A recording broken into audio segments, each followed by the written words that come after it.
ribu, 3,000, 3,000, 3,000, 3,000. Jadi macam cerita jadi macam cerita apa? Cerita Alibaba punya laporan. 3,000, 3,000, 3,001, 3,000. Betul. Alhamdulillah tuan. Allah pilih lah. Hebat Allah SWT.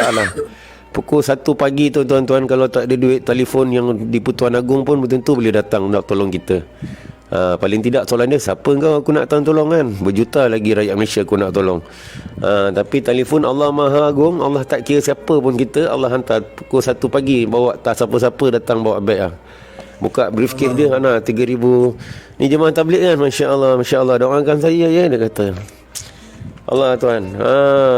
Sebab tu jangan risau. Yang penting jaga hati kita, jaga amal kita, jaga hati kita. Buat dakwah ni bukan nak jadi orang tabligh. Saya buat dakwah, ya Allah, aku nak belajar, nak jadi fikimin agama, fikir macam mana fikirnya sahabat dan Nabi SAW, macam mana agama ni dapat sampai pada orang lain juga. Semua orang dapat masuk syurga.